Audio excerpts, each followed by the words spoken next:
الحمد لله وكفى وسلام على عباده الذين اصطفى أما بعد فقد قال الله تبارك وتعالى في كلامه المجيد وفي فرقانه الحميد فأعوذ بالله من الشيطان الرجيم بسم الله الرحمن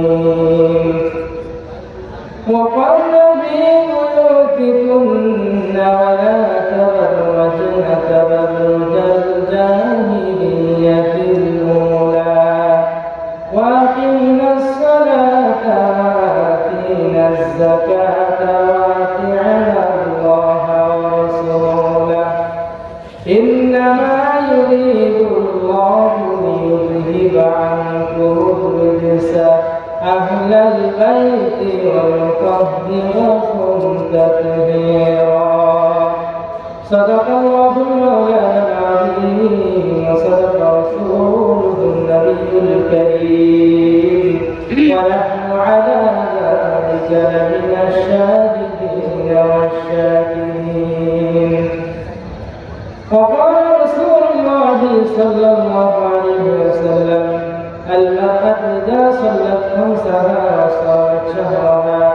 وأطاعت بعلها وأحسنت فرجها فلتدخل الجنة بأي باب أو كما قال عليه الصلاة والسلام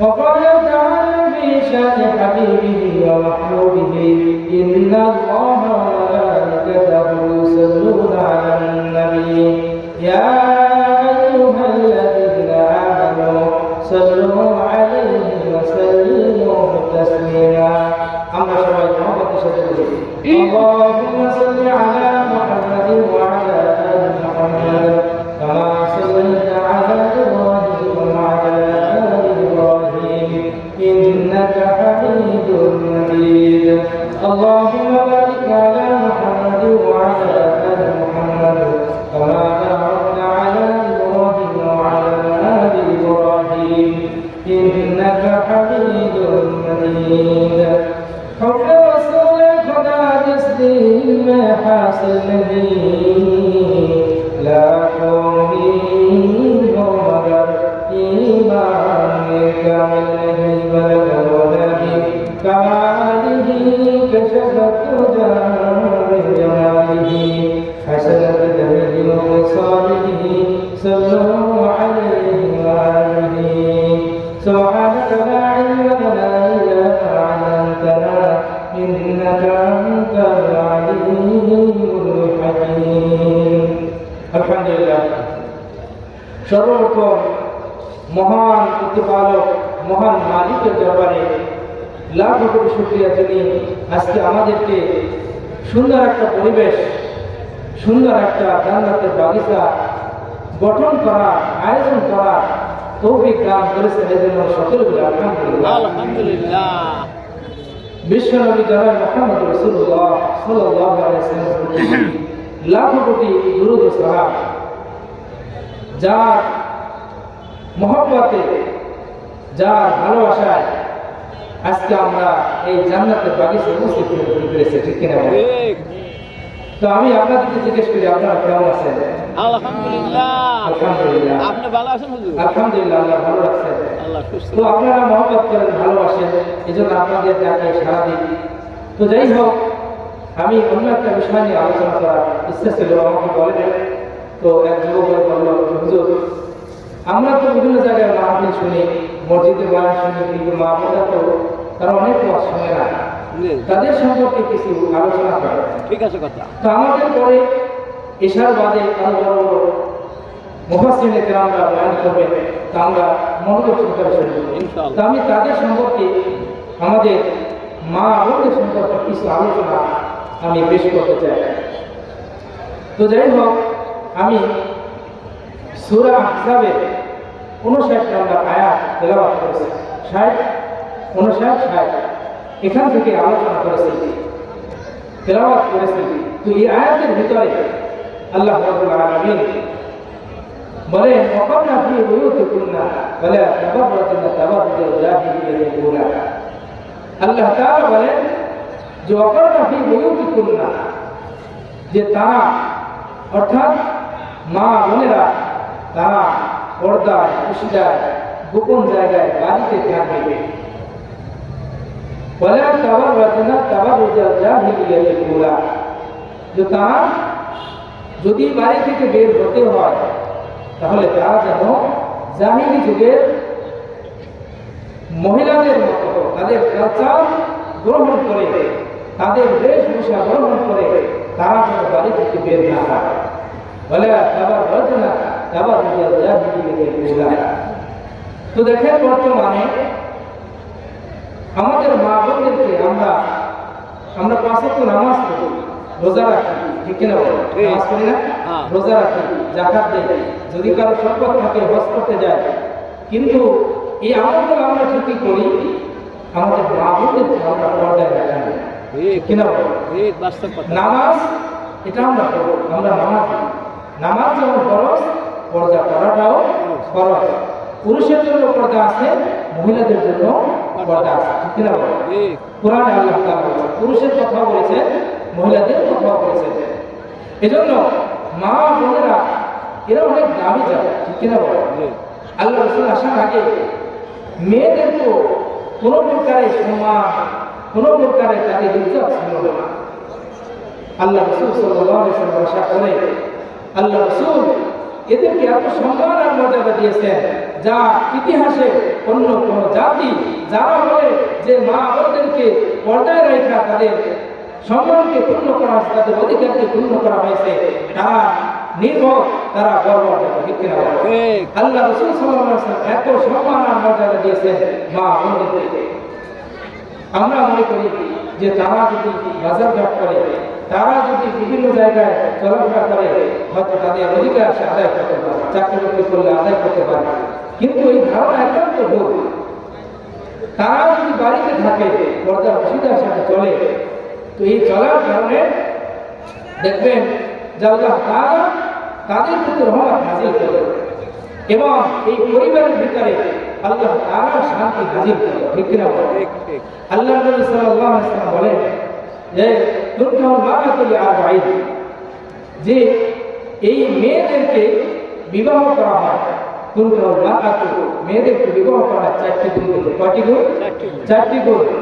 লিমালিহা তার সম্পদ দেখে, ওলি জামালিহা তার সৌন্দর্য দেখে, ওলি হাসাবিহা এবং তার বংশ দেখে, ওলি দীনিহা আল্লাহ রাসূল বলেন 4th নম্বরে তার দিন দেখে মেয়েদেরকে বিবাহ করা হয়। 4টি গুণ তালাশ করে। কয়টি গুণ? 4টি গুণ তালাশ করে। তার মাল চায়, তার সম্পদ চায়, তার সৌন্দর্য চায়, তার বংশ চায় এবং দিনদারি চায়। আল্লাহ রাসূল বলেন ফাজফার বিজাতিদ দ্বীন, এই 3টা গুণ, 4টে গুণের যদি 3টা গুণ না পাও, যদি তার সম্পদ না থাকে, যদি তার বংশ পরিচয় তেমন বড়লোক না, মোটামুটি ভাবে তার একটা বংশ, যদি তার সৌন্দর্য কম থাকে, কিন্তু যদি তার ভিতরে দিন থাকে, তাহলে ওই মেয়েটাকে তুমি বিবাহ করো। সুবহানাল্লাহ। তো আল্লাহ রাসূল সাল্লাল্লাহু আলাইহি ওয়াসাল্লাম বলেন, কারণ কি? যেই পরিবারের ভিতরে স্ত্রী দিনদার হবে, ওই পরিবারের ভিতরে আল্লাহ তাআলা নেককার সন্তান পয়দা করবে, ঠিক কিনা? নেককার সন্তান পয়দা করবে। যত আল্লাহ ওলি দুনিয়াতে আসছেন, প্রত্যেকের মা দেখবেন তারা দিনদার ছিল, ঠিক কিনা? খাজা মাইনুদ্দিন চিশতি রাহমাতুল্লাহ আলাইহি, ওনার মা এত দিনদার ছিলেন, উনি বলেন যে আমার সন্তানকে আমি একবার দুধ পান করাই নাই ওযু ছাড়া, কোনো একবার দুধ পান করাই নাই ওযু ছাড়া একবার কি করি নাই দুধ পান করাই। ইমাম মালিক রাহমাতুল্লাহ আলাইহি, ইমাম মালিক রাহমাতুল্লাহ তিনি 4 মাযহাবের একজন এবং শুধু ইমাম নয়, তিনি বড় মুহাদ্দিস, বড় বুজুর্গ। তিনি ওনার দাদা মেয়েটাকে ওনার বাবার সংবাদ পাইয়া যে অমুক জায়গায় একটা মেয়ে আছে, এরকম অনেক ভালো, তার অনেক গুণাগুণ শুনে তার দাদা দাদি গেছে সেখানে দেখার জন্য, যে বাস্তবেই দেখছে যে না মেয়েটা ভালো গুণ আছে, কিন্তু মেয়েটা সে কালো, কিন্তু গুণগুলা তার প্রত্যেকটা গুণই ছিল ভালো। তো দাদা যে দেখে তার বাবাকে বলছে যে আমরা তো তাকে দেখে আসছি, তো তুমি একটু যাই দেখে আস। তো বলছে যে আপনারা যেহেতু দেখছেন যে আলোচনা প্রশংসা করতেছেন, তো এখন আর আমার দেখার প্রয়োজন নেই। বিবাহ হয়ে গেল। বিবাহ হওয়ার পরে যখন বাসরাতে গেল, যাওয়ার পরে বাবা মা যেভাবে প্রশংসা করেছে, কিন্তু গুণগুলো ঠিকই আছে, কিন্তু তার চেহারা ছিল কালো। চেহারা কি ছিল? কালো। কালো। দেখা তার বাবা মন খারাপ হয়ে গেছে। উনি ওই বাসর ঘর থেকে শরীরা পাশে এক জায়গায় বসে আছে। স্ত্রী ছিল দিনদার। স্ত্রীও বুঝতে পারছে যে হয়তো আমার চেহারা ভালো না, এজন্য মনে হয় আমার সাথে সাক্ষাৎ করবে না, আমার সাথে কোনো প্রকার কথা বলবে না। কাছে যাইয়া সে আল্লাহ কোরআন দিয়ে ওয়াজ করতেছে। কি ওয়াজ করতেছে? আর কোরআন দিয়ে ওয়াজ করলে প্রত্যেকটা মানুষের অন্তর হৃদয় গলবেই গলে। ঠিক আছে। যাই ওয়াজ করতেছে, عسى أن تكرهوا شيئا وهو خير لكم وعسى أن تكرهوا شيئا وهو شر لكم وعسى أن تحبوا شيئا وهو خير لكم شر لكم। আল্লাহ তাআলা বলেন যে তুমি যেটাকে ভালো মনে করতেছো হয়তো তার ভিতরে কল্যাণ নাই, কিন্তু যেটাকে তুমি খারাপ মনে করতেছো ওর ভিতরে আল্লাহ তাআলা কল্যাণ রেখে দিয়েছে। এই ওয়াজ করার পরে তার ইমাম মালিক রাহমাতুল্লাহ আলাইহির বাবাও ছিলেন দিনদার। তিনি ওয়াজ শোনার পরে তিনি তার মনটা ভরে গেছে। তিনি স্ত্রীর সাথে সাক্ষাৎ করলেন, আল্লাহ তাআলার হুকুমে তারা মেলামেশা করলেন। কিন্তু দ্বিতীয় দিন আবার একই অবস্থা, স্ত্রীকে দেখে তার মনটা আবার খারাপ হয়ে গেছে। যখন খারাপ হয়ে গেছে, এবার ওই স্বামী ইমাম মালিক রাহমাতুল্লাহ আলাইহির বাবা বাড়ি থেকে বের হয়ে অনেক দূর শহর চলে গেছে। প্রায় 18 থেকে 19 বছর পরে আবার দেশে ফিরে আসছে। আসার পরে জোহরের নামাজের সময় দেখছে যে মসজিদে একজন ইমাম, সুদর্শন একজন পুরুষ, যে মসজিদে ইমামতি করেছে, এত সুন্দর কণ্ঠ আর এত সুন্দর চরিত্র, কণ্ঠ দেখে তার মনটা হৃদয়টা তার উজাড় করে দিয়েছে। নামাজ শেষে সমস্ত মুসল্লিদেরকে নিয়ে, অনেক ছাত্র, হাজার হাজার ছাত্রদেরকে নিয়ে তিনি 10 দেওয়া শুরু করেছেন, হাদিসের 10। যখন হাদিসের 10 দেওয়া শুরু করেছেন, এই 10 তিনিও পাশে বসে শুনতেছেন। শোনার পরে সমস্ত লোকজন বাড়িতে চলে গেছে। ইমাম মালিক রাহমাতুল্লাহ আলাইহির বাবা বাড়িতে গেলেন। যাওয়ার পরে দরজা কড়াঘাত করলেন। এর মধ্যে এক ব্যক্তি জিজ্ঞাসা করলেন যে ভাই, আজকে জোহরের নামাজ যে ইমাম পড়াইছে, এই ইমামের ঠিকানা কি তুমি জানো, পরিচয় জানো? বলে হ্যাঁ জানি। ওই ইমাম সাধারণ কোনো ইমাম নয়, উনি ইমামের বড় একজন আলেম, বড় একজন মুহাদ্দিস, একজন ইমাম, জামানার একজন ইমাম, শুধু মসজিদের ইমাম নয়, তিনি অনেক বড় একজন ইমাম। এবং তার পরিচয় হলো ওনার বাবা আজ থেকে 18-20 বছর আগে এই বাড়ি থেকে বের হয়ে শহরে চলে গেছে, আজ পর্যন্ত কোনো খবর নাই। উনি মনে মনে চিন্তা করছে, হায় আমি 18 থেকে 20 বছর আগে বাড়ি থেকে চলে গেছি, হয়তো আমারই সন্তান হবে। এই ধারণা নিয়ে যখন বাড়িতে যাই দরজা কড়াঘাত করেছে, কড়াঘাত করার সাথে সাথে ওই যুবক বের হয়ে বলতেছে, কে সালাম দিয়েছেন, কে কড়াঘাত করেছেন? তখন বলতেছে, তুমি আমাকে চিনতে না, তোমার আম্মাকে বলো, যাকে সে কোরআনের আয়াত দ্বারা নসিহত করেছিল, ওয়াজ করেছিল, আমি সেই ব্যক্তি। যখন তার মাকে এই ঘটনা শুনেছে, মা বলতেছে, বাবা ও অন্য কোনো ব্যক্তি নয়, ওই ব্যক্তি হলো তোমার বাবা। তাহলে বোঝা গেল, স্ত্রী যদি নেককার হয়, দিনদার হয়, ওই স্ত্রী থেকে আল্লাহ তাআলা দিনদার, নেককার, পরহেজগার আল্লাহ ওলি পয়দা করে দিবে। কিনা বলেন? এজন্য আল্লাহ নবী বলেন, যদি কোনো মেয়ের ভিতরে সৌন্দর্য পাওয়া যায় নাই, সম্পদ পাওয়া যায় নাই, তার বংশ পরিচয় যেমন না, কিন্তু তার ভিতরে দিন আছে, তুমি ওই দিনদারিত্বকেই প্রাধান্য দাও। কিন্তু বর্তমান জামানায় দিনদারিত্বকে প্রাধান্য দেওয়া হয় না। কারণ দেখে যে মেয়েটা কেমন, মেয়েটা বংশ পরিচয় কেমন, তার সম্পদ আছে কিনা, তার বড়লোক কেমন, এই সব কিছু খোঁজা হয়। শিক্ষিত কেমন, বাংলা শিক্ষিত, কিন্তু মেয়েটার ভিতরে দিনদারি আছে কিনা এই বিষয়টা লক্ষ্য করা হয় না। যার কারণে আজকে প্রত্যেক ঘর থেকে সন্তান জন্ম হইয়াই সে বিভিন্ন আপনার খারাপ আড্ডা, খারাপ জায়গা, সন্তান থেকে আমি দেখলাম যে ছেলের জায়গা আমাদের মা বোনেরা সন্তান ছোট 7 বছর বয়স 8 বছর বয়স সন্তানকে চুল কাটায়, কোন নিয়মে চুল কাটায়? ইহুদি খ্রিস্টানদের সিস্টেম। এরপরে আবার এই পাশে 2-3টা দাগ দিয়ে দেয়। ওই সন্তানকে বুঝতে পারছে যে আমার এখানে দাগ দিলে ভালো দেখাবে, মানুষ আমাকে স্মার্ট বলবে। বুঝতে পারছে ছোট বাচ্চা? বোঝে না। কে শিখাইলো? মা শিখাইলো। এজন্য মা যদি ইনজার হয় এইবার থেকে আল্লাহ রাব্বুল আলামিন কি দিবেন? নেককার সন্তান দান করবেন, পরিবারের মধ্যে রহমত দান করবেন, এবং এই পরিবারের ভিতরে যদিও টাকা পয়সা কম থাকে কিন্তু আল্লাহ তাআলা এই পরিবারটাকে শান্তি দিয়ে বরকত করে দিবেন। ঠিক কি না? এজন্য আল্লাহ রাব্বুল আলামিন বলেন وقرن في بيوتكن ولا تبرجن تبرج الجاهلية الأولى।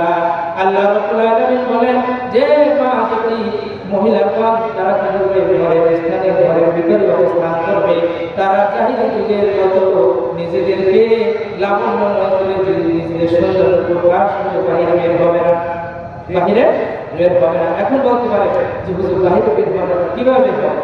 আল্লাহ রাব্বুল আলামিন বলেন ইয়া আইয়ুহান নাবিয়্যু কুল লিআজওয়াজিকা ওয়া বানাতিকা ওয়া নিসাইল মুমিনিনা ইউদনিনা আলাইহিন্না মিন জালাবিবিহিন্না।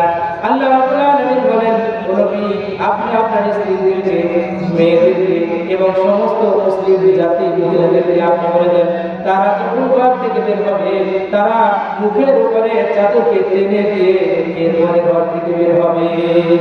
কিন্তু দেখেন বর্তমানে আমাদের মা বোন যারা শুনতেছেন মনে কষ্ট নেবেন, কারণ এটা আপনার আল্লাহর পক্ষ থেকে বিধান। আপনি আজকে মানবেন তো কামিয়াব হয়ে যাবেন, আজকে মানবেন না আপনি কামিয়াব হবেন না, নাকাম হয়ে দুনিয়া থেকে চলে যাবেন। আমরা যারা পুরুষ আছি, আমরা মুরাব্বি হয়ে গেছি, আমরাও এখন থেকে চিন্তা করবো, চেষ্টা করবো যে আমরা নামাজ থেকে ফরজ আদায় করেছি, যাকাত থেকে আদায় করি, কিন্তু আমাদের স্ত্রীদেরকে পর্দায় রাখা দরকার ছিল, আমার মেয়েটাকে পর্দায় রাখা দরকার ছিল। এটা আমরা রাখছি কিনা? বলেন দরকার আছে কিনা? যদি আপনি পর্দায় রাখেন আল্লাহ রাব্বুল আলামিন আপনার পরিবারে শান্তি দিয়ে বরকত করে দিবেন। ফেরাউন ছিল সবচেয়ে বড় জালেম, কিনা বলেন? ছিল না? তার স্ত্রী ছিল দিনদার। স্ত্রী কে ছিল? আসিয়া। তো আসিয়া আলাইহিস সালাম সে ছিল দিনদার, কিন্তু ইসলাম মানার কারণে, দিন মানার কারণে তাকে সকল প্রকার নির্যাতন অত্যাচার করা হয়েছে। ঠিক কিনা বলেন? ঠিক করা হয়েছে না? সকল প্রকার নির্যাতন অত্যাচার করা হয়েছে। এমন অত্যাচার তাফসীর ইবনে কাসিরের মধ্যে আল্লামা ইবনে কাসির রাহমাতুল্লাহ আলাইহি যে তাকে ভাবে উলঙ্গ করে 4 হাত 2 হাত 2 দিকে পা 2 দিকে এবং উলঙ্গ করে তাকে লজ্জাস্থানে আঘাত করা হতো। বলেন নাউজুবিল্লাহ। এরকম ভাবে তার সন্তানগুলোকে জ্বলন্ত তেলের ভিতরে নিক্ষেপ করা হতো।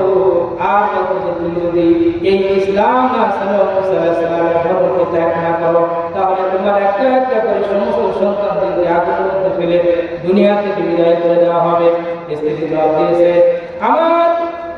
আমার সন্তান একটা নয়, 2টা নয়, যদি আল্লাহ তাআলা আমাকে হাজার হাজার সন্তান দেয়, আর যদি তুমি তেলের ভিতরে দিয়ে শেষ করে দাও, আর যদি শেষ করে দিয়ে দুনিয়া থেকে বিদায় করে দাও, কিন্তু আমি কখনো ঈমান ছাড়তে রাজি না। এত ঈমান মানার প্রতি, আল্লাহকে জানার প্রতি এত তার ভিতরে ঈমান বিরুদ্ধ আছে। ঠিক কিনা? আল্লাহ রাব্বুল আলামিন তার শানে আয়াত নাযিল করেছেন, ইয ক্বালা রাব্বি বিলি ইনদাকা বাইতান ফিল জান্নাতি ওয়া নাজ্জিনি মিন ফিরআউনা ওয়া আমালিহি ওয়া নাজ্জিনি মিনাল কওমিজ যালিমিন।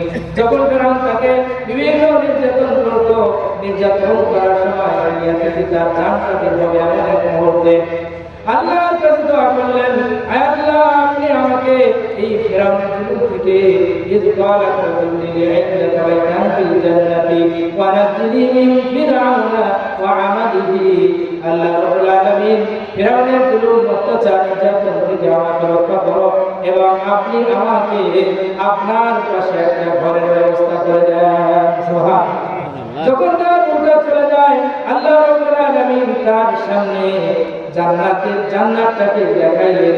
দেখে দেখে আল্লাহ তাআলা তার উঠে নিয়ে গেলেন। সুবহানাল্লাহ। তাহলে যা কোরআনের ভিতরে আসছে কি আসে না? খাদিজা রাদিয়াল্লাহু তাআলা আনহা আল্লাহ রাসূলের সর্বপ্রথম স্ত্রী। আল্লাহ রাসূলের বয়স যখন 25, আম্মা জান খাদিজা কুবরা রাদিয়াল্লাহু আনহা বয়স ছিল 40। এমনই মুহূর্তে বিবাহ হলো। তো আল্লাহ রাসূল সাল্লাল্লাহু আলাইহি সাল্লাম তাকে বিবাহ করলেন।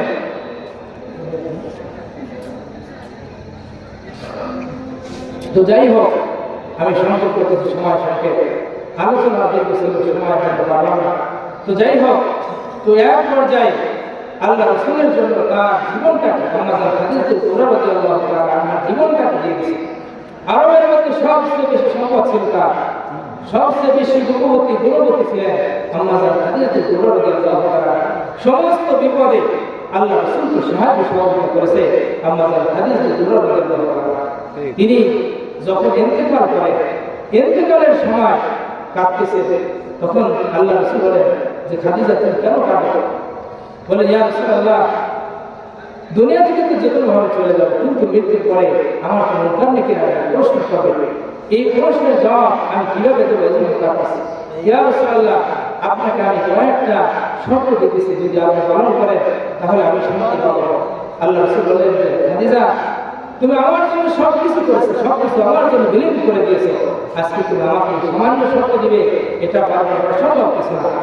তখন বললেন যে ইয়া রাসূলুল্লাহ, আপনি আমার ইন্তেকালের পরে লাশটাকে আপনি নিজ হাতে নামাবেন, এবং আমার যখন সমস্ত মানুষ মাটি দেবে, মাটি দেওয়ার পরে মুনকার নেকির আসবে, মুনকার নেকির আসার পরে আপনি সলের জবাব না দেওয়া পর্যন্ত কবর থেকে বিচ্ছেদ হবেন না।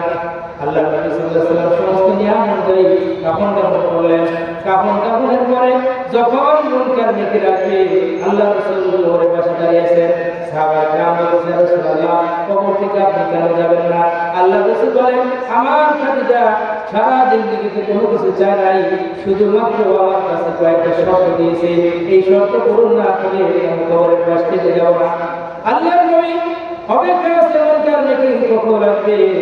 ইতিমধ্যে জিবরাইল আমিন হাজির হয়ে সালাম দিয়েছে, ইয়া রাসূলুল্লাহ, আপনি যেই জন্য কবরের পাশে বসে আছেন, মুনকার নেকির সওয়ালের জবাব দেওয়ার জন্য আল্লাহ রাব্বুল আলামিন আপনার স্ত্রীর পক্ষ থেকে জবাব পরিপূর্ণ করে দিয়েছেন। সুবহান